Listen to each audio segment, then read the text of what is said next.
One of the big events of this week in the US is going to be on Thursday when President-elect Joe Biden announces his plans for fiscal stimulus, ready for when he takes office on the 20th, which is now just a matter of days away. So in case you missed his speech last Friday, let's check out what he said and what Biden's views are on stimulus. We're going to be proposing an entire package, and parts of that package are of equal consequence to people.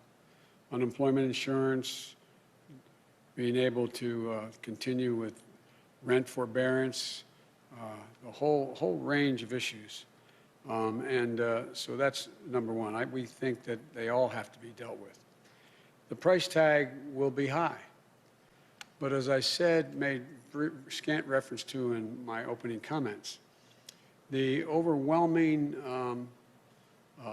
consensus among the leading economists, left, right, and center, is that in order to keep the economy from collapsing this year and getting much, much worse, we should be investing significant amounts of money right now to grow the economy.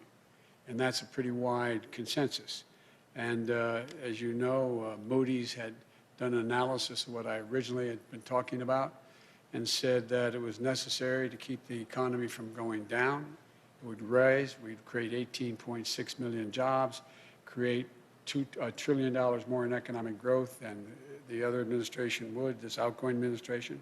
So it is necessary to spend the money now. The answer is yes, it will be in the trillions of dollars, the entire package. But it will be, I'll be here next Thursday laying out in detail how that package is going to go. But the basic story is simple, that if we don't act now, things are going to get much worse and harder to get out of the hole later. So we have to invest now. Secondly, we're going to have to meet the emergency needs of the American people. I mean, literally, I know you know this, Ken, that people are having trouble just putting food on the table, just having to keep the payment of their car, maybe being able to turn the lights on. There's a dire, dire need to act now, purely out of what is a humanitarian need here at home.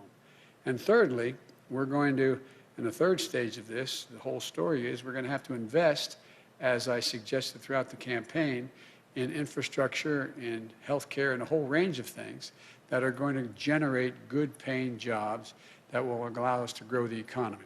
So that's a long answer to a short question, which is that the idea of, with interest rates as low as they are, with the Fed having had its power sort of taken away in terms of what they could do to help this administration like last, it's important across the board. Every major economist thinks we should be investing in deficit spending in order to generate economic growth. So, in order to prevent the economy from collapsing this year, and referencing a Moody's study that more stimulus is required to keep the economic recovery going, he said that the price tag will be high.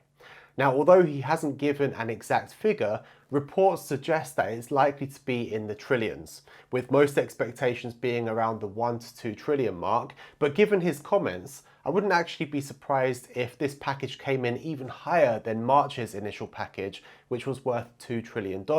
And if that's the case, if it does exceed March's figure, it would be the new biggest fiscal package in US history. There are also good signs that stimulus could land very quickly after Biden takes office, and with Democrats holding both the House and the Senate, it shouldn't see the same delays as the fiscal package late last year, which saw multiple delays lasting months and months. It was that never-ending saga. However, the Senate is still a close divide, so of course nothing's a given. Now, one of the main things that could delay the stimulus is the impeachment process, as this would obviously take priority. And that's why Nancy Pelosi was actually considering withholding it. However, if there are delays, parts of the last bill will still run until mid-March. So following on from last month's jobs report that was released on Friday, which showed that 140,000 jobs were lost in December, therefore reversing the trend in the labour market, a particular focus now for many people will be on what's available for those that are currently out of work, and of course those stimulus checks for individuals. No doubt if those get increased beyond what they are now, we can expect a lot more YOLOing on Robinhood. And you know, if Biden announces anything that seems to be above the current upper end of expectations of around $2 trillion, we'll probably see another rise in US equities. But other US markets have been a bit more nuanced. It's not a regular situation, so normal relationships don't necessarily apply. But what are your thoughts? Where will your focus be if there is a big stimulus on the way? Let me know in the comment section down below. And if you do like these market movers videos, please do hit the like button to support the channel and subscribe if you haven't already. Thanks for watching. See you in the next one.